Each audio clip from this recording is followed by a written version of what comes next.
지친 하루를 달래줄 어머니의 손맛 그대로. 올바른 재료와 정성 담은 손질. 홍시로 완성한 달콤한 감칠맛. 집에서도 편하게 택배로 받아보세요. 매콤하게 땡기는 감칠맛. 장간의 양념게장. 검색창에 장간의 양념게장을 검색해보세요. 실질 소비가 역대 최악이라고 합니다. 어느 정도 때 수준이냐면은 카드 대란 터졌을 때. 카드 대란 터지고 신용불량자가 대량 생산이 되어서 우리나라는 지금 BJ 세대를 살고 있습니다. 뭐 빚내서 집 사라 이런 거 빚투해라 이런 건 둘째 치더라도요. 다른 나라보다 카드 사용 비중이 엄청나게 높죠. 그런 부분에 대해서 개발도 엄청 잘 됐고 그래서 할부는 기본이죠. 신용카드도 기본으로 많이 쓰고 이런 빚의 나라가 됐는데 그렇기 때문에 이렇게 뭐 신용불량자라든가 이런 사람들이 엄청 터지면서 내수 침체가 굉장히 심해졌을 때가 카드 대란이 났을 때죠. 근데 지금이 그때 수준이다. 그래서 카드 대란으로 내수 소비가 크게 꺾였던 2003년 이후 가장 낮은 수치다라고 했는데 그때랑 같죠. 그래서 카드 대란급으로 내수 침체가 이어지고 있다. 호조세를 보이는 수출과 달리 내수가 부진하고 규제 완화와 지원책들을 적극 추진하면서 기준금리의 인하도 필요한 시점이다. 이 기사가 왜 지금 떴을까요? 올해 내수가 저렇게 부진됐다는 지표가요. 과연 지금 나왔을까요? 아까도 말씀드렸지만 금리 인하 직전에 명분 만들어주는 거죠. 그 전에 이야기를 하게 되면은 어떻게 돼요? 내수 아작난다고 뭐 부동산 시장이나 이런 데 문제 갈 수도 있고 정부 지지율에도 문제가 갈 수 있죠. 계속 숨기다가 언제 이야기하는 거예요? 금리 인하 직전에. 그렇다고 금리 인하 직전에 저거 안 터뜨리면 어떻게 돼요? 부동산 작살나고 있는데 금리 왜 내리냐? 또 이런 반대 여론 생기니까. 그러니까 금리 인하 직전까지 숨기다가 10월에 금리 인하 해야 되는데 반대 여론 잠재우려고 저거를 인제서야 터뜨리고 있는 거 아니에요. 마치 공급 부족으로 집값 올라간다고 하면서 집값 부양을 하다가 공급에 대한 엄청난 누락을 했었는데 그거를 1월부터 알고 있었으면서 총선 이후까지 미뤘다가 발표했던 것처럼 이미 내수가 카드 대란급으로 부진해졌던 것은 알고 있었다. 그러니까 한은에서 이번에 금리를 내린 거예요. 그러니까 그 전에 예측하던 사람들이 10월이 아니라 11월에 내릴 것이다 이런 예측들이 다 빗나갈 수밖에 없는 거는 저렇게 가리고 있었으니까. 그러니까 카드 대란급으로 위험하다는 소리죠. 그리고 카드 대란급이다. 또 자, 카드는 현금 서비스는 매월 역대 최대를 갱신하고 있습니다. 44조 6,650억까지 늘어났고 이는 카드 대란이 났던 그 이후 가장 많은 대출 규모다. 그때랑 엄청난 커플링이 되고 있죠. 이번에 되게 여러 가지 지표들이 IMF 때보다 위험 또는 비슷, 글로벌 금융위기 때보다 위험 또는 비슷, 그리고 이번에 카드 대란 때보다 위험 또는 비슷한 지표들이 또 나오고 있다. 이게 세 가지가 다 겹쳤다는 거는 역대급 위기가 오고 있다는 소리인데 요거를 그냥 부정하고 있는 거죠. 그래서 제가 항상 말씀드리는 게 부채로 부추겨가지고 생산성이 하나도 없는 부동산만 올리면은 이거는 점점 더 경제 위기를 만들어내는데 상식적으로 잡을 수 있는 시기에 잡는다. 그 시기가 2018년 말이었고 근데 그 시기 때 코로나 터지면서 늘어났고 문제는 문재인 정부에서 DSR 적용을 너무 늦췄죠.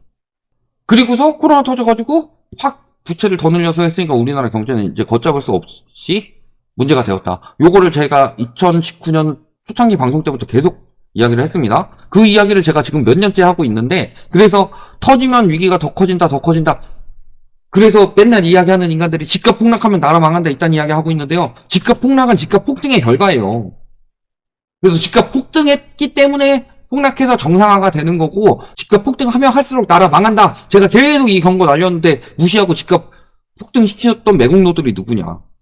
그래놓고서 와가지고 이제는 라이트하우스가 경제위기 불안 요장하고 나라 망하라고 기도하고 있고 이딴 소리 하고 있어요. 2019년부터 저는 계속 그 이야기를 했었는데 그러니까 이런 것들이 다 겹치고 지금 카드 대출 연체 규모로 보면은 2019년 8,040억, 2020년에 7,690억까지 떨어졌죠. 금리 낮춰주고 2021년 7,180억까지 떨어졌는데 22년에 8,600억, 23년에 9,830억, 올해 8월에 벌써 1조 3,720억이다. 관치금융 언제부터 들어가기 시작했어요? 2022년부터. 소비형 카드 대란급이 아니라 실질적으로 카드 빚 자체가 카드 대란급으로 많이 늘었어요. 카드 대란급이라는 소리는 카드 대란이라는 소리죠. 그래서 이 카드 대란이 뭐냐.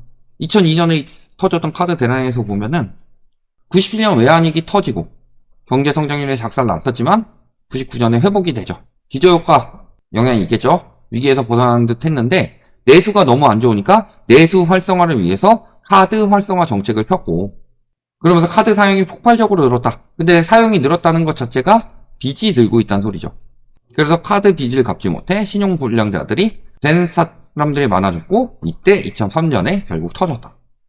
그래서 카드업의 급격한 팽창으로 시작이 됐죠. 김대중 정부 때 경제위기에서 탈출하기 위해서 소비 진작을 했고 내수 소비를 늘리기 위해서 신용카드 활성화를 했다. 이게 이제 신용카드 활성화가 되면은 세금 탈세를 막죠. 요즘에도 카드 안 받고 현금만 받는 것들 있죠. 이런 것들을 탈세하려고 하는 거 아니에요. 노점상들도 많고 그런 것들을 막는 것. 그 다음에 카드가 활성화되면은 현금 쓸 때보다 간편해지기 때문에 내수가 진작이 될 것이다. 문제는 소득이 없고 신용도가 낮은 사람들까지도 카드 발급을 했던 거죠. 그러니까 일단 카드를 쓰고 보자. 요것까지는 아니더라도 내가 당장 돈이 없어요? 월급날은 열흘 뒤야? 그러면 열흘 동안에 빚 내가지고 뭐라도 사다 먹고. 근데 진짜 돈이 없는 사람들은 그걸 아껴가지고 그 내에서 쪼개서 하겠지만 빚을 내기 쉬워지면 어떻게 돼요? 참치캔 먹을 거 참치회 먹는 거지. 그러면서 씀씀이가 늘어나죠. 근데 그걸 그 전에 있던 소득으로 감당이 안 되죠. 그러니까 돌려막기 하고. 돌려막기 하다가 터지는 거예요. 근데 제가 돌려막기란 표현을 굉장히 많이 썼죠. 최근에 국가적으로 돌려막기 하고 있다고 그랬죠. 이번에 정책대출 왜 계속 나온다고 그랬어요? 정책대출 안 내주면 터지니까 돌려막기 하고 있는 거라고 그랬잖아요. 근데 돌려막기를 하면 할수록 빚은 커질까요? 아니면은 어마어마하게 커질까요? 그래서 신용불량자 수는 143만 명에서 50만 명이 증가하면서 193만 명으로 늘어났고 계속 증가해서 2004년 말에는 361만 명을 넘겼다. 그래서 이에 따른 카드사까지도 큰 손실을 입었다. 그래서 근시안적인 경제정책을 세웠던 정부와 고객의 신용을 생각하지 않고 카드 발급을 부추겼던 신용카드사, 그리고 갚을 능력이 있는지 묻지도 따지지도 않고 무조건 소비부터 했던 사람들의 합작품이었다. 근데 지금이라고 다르냐. 자, 근시안적인 경제정책이 아니라 근시안적인 부채정책을 냈던 현재 정부, DSR을 생각하지도 않고 정책대출을 마구 풀었던 은행권들, 그리고 갚을 능력이 있는지 따지지도 않고 무조건 빚 빌려가지고 DSR 한 60%가 되든 뭐 70%가 되든 내집 마련하는 사람들. 그래서 70% 이상 빚 갚는 데 쓰는 대출자만 275만 명입니다. 다중채무자는 2분기 말 452만 명까지 늘었다. 157만 명은 연소득의 100% 이상을 원리금 상환에 쓰고 있다. 카드 대란 때보다 과연 신용불량자가 적다고 생각이 드나요? 그래도 아까 신용불량자에 대해서 이야기를 할 때 금융권에서 한 달 이상 연체한 사람을 의미하는 신용불량자라고 이야기를 했죠. 지금 신용불량자가 저 때보다 적은 이유는 뭘까요? 한 달 연체하면 신용불량자 되신 분 있어요? 아니요. 한 달 연체해도 신용불량자 안 돼요. 요즘에 고정이하 여신도 최소 3개월 보잖아요. 근데 신불자가 저 때보다 적다고 이야기할 수 있을까요? 한 달 연체는 기본이에요. 다만 빚에 대해서 조금 더 금융사가 관대해졌을 뿐이지. 근데 문제는 저 때는 카드사들이 터졌죠? 뭐 요즘에 뭐 카드사들 터지는 거 문제가 되겠어요? 문제는 카드 대란이 터지고서 카드사들이 망한 게 문제가 아니었다. 카드사들이 엄청나게 힘들어졌던 게 문제가 아니었어요. 뭐가 진짜 문제였죠? 그 뒤에 경제가 아작이 났던 게 문제였죠. 카드 대란이 나면서 뭐 신용불량자들이 망한 거는 본인 책임이니까 그렇다 칩시다.